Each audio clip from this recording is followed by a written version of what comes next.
தேவனுக்கு மகிமுண்டாகட்டும். ஆண்டவரும் உலக இரட்சகருமாகிய இயேசு கிறிஸ்துவின் உயிர்த்தெழுந்த உன்னதமான நாமத்தினாலே இந்த கால வேளையில் உங்கள் யாவருக்கும் ஸ்தோத்திரம். பிரியமானவர்களே, சத்திய வழியே நித்திய வாழ்வு என்ற வாயிலாக உங்களிடம் ஒவ்வொரு நாளும் வேத வசனத்தோடு சந்திப்பதில் மிக்க மகிழ்ச்சி அடைகிறேன்.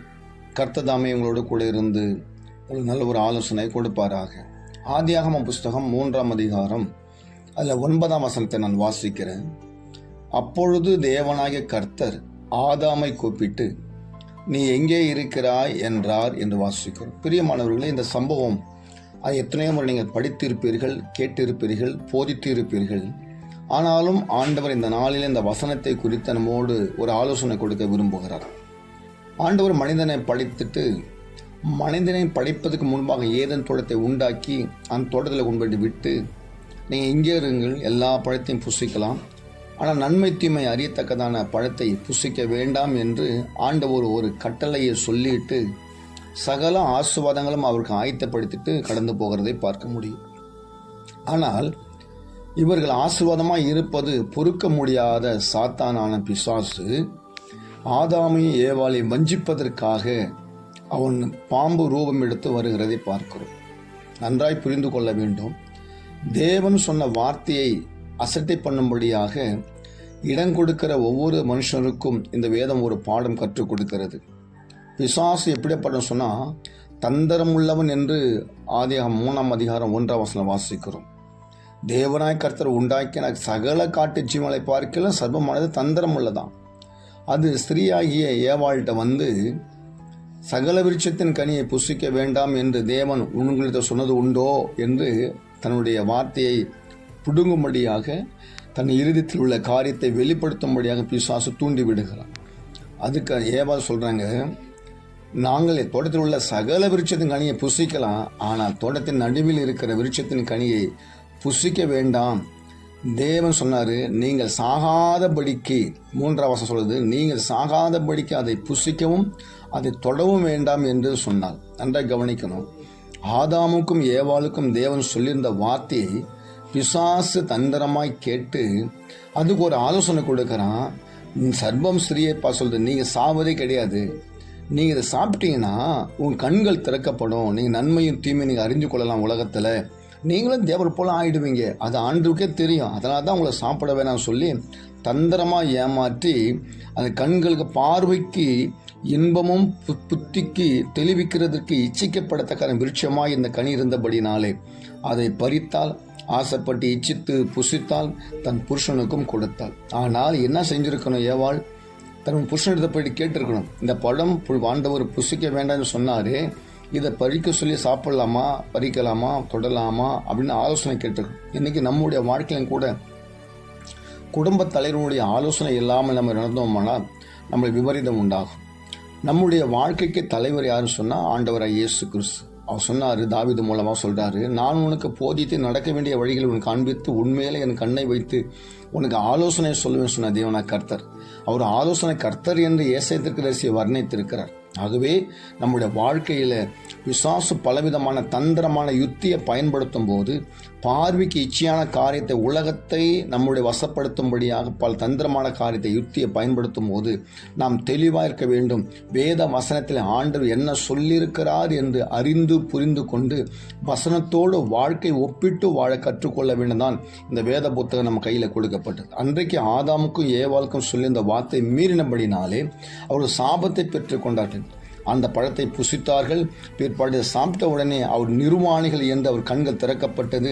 அப்போது இவர் அசிங்கப்பட்டு, வெக்கப்பட்டு, துக்கப்பட்டு அத்தியலை கொண்டு வந்து அதை தைத்து தன் அறையில மேலும் கீழும் கட்டி கொண்டார்கள் என்று வேதம் சொல்லுகிறது. ஆனால் அந்த அன்று மாலையே ஆண்டவர் வராரு தன் பிள்ளைகளை பார்ப்பதற்காக. அப்போ தேவ சமூகத்தில் உலாவிக் கொண்டிருக்க வேண்டிய அந்த சத்தத்தை கேட்ட உடனே, தேவன் வருகிறார் என்ற சத்தத்தை கேட்ட உடனே ஆதாமும் ஏவாளும் ஓடி தன்னுடைய அசிங்கமாக இருக்கிற, நிர்வாணமாக இருக்கிற என்று புரிந்து கொண்டு ஆண்டவர் விட்டு விலகி ஓடி அவங்க தோட்டத்துக்குள்ளே மறைந்து கொண்டார்கள்.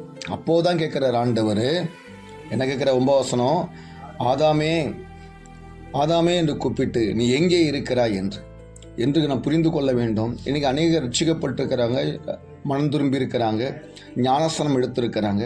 ஆனால் ஒரு வாழ்க்கை எந்த அளவுக்கு இருக்கிறது? அவன் நடக்கையும் செயல்பாடு எந்த இருக்கு. கர்த்தருடைய பிள்ளை தான். உலகத்தில் உள்ள அத்தனை கோடி ஜனங்களும் கர்த்தருடைய பிள்ளைங்க தான். அதில் ஒரு மாற்று கருத்தை கிடையாது.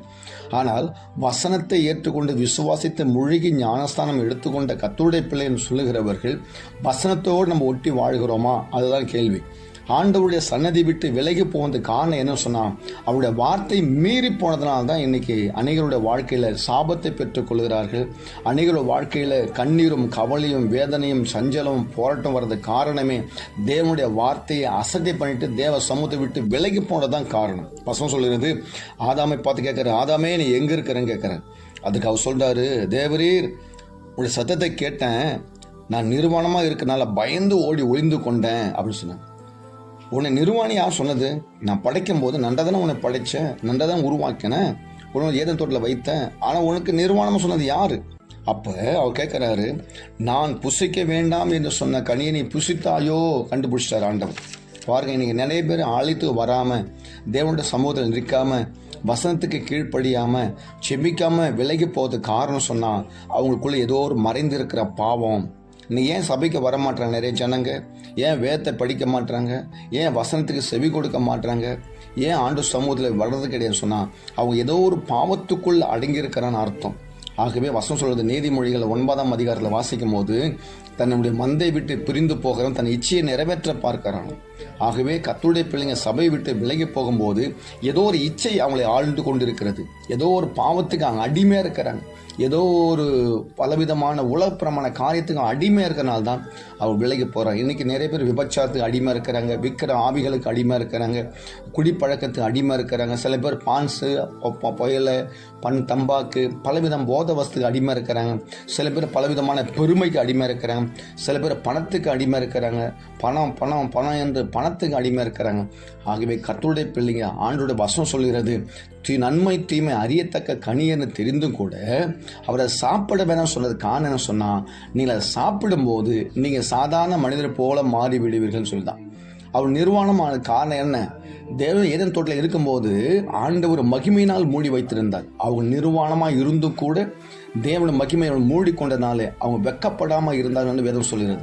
ஆனால் நன்மை தீமை அறியத்தக்க கனியை எதை புசிக்க வேண்டாம் என்று சொன்னாரோ அதை புசித்தபடினாலே அவர்கள் வெக்கம் உண்டாகத்தக்கதான். தன் மேனி மேல் இருக்கிற நாகரிகமில்லாத அந்த சூழ்நிலை பார்த்த உடனே அவர்கள் வெக்கப்பட்டு மறைத்து கொண்டார்கள் தன் சரீரத்தை.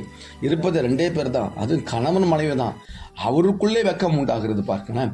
அப்போ எந்த அளவுக்கு தேவன மகிமை நம்ம இழந்து போனான்னு பாருங்க.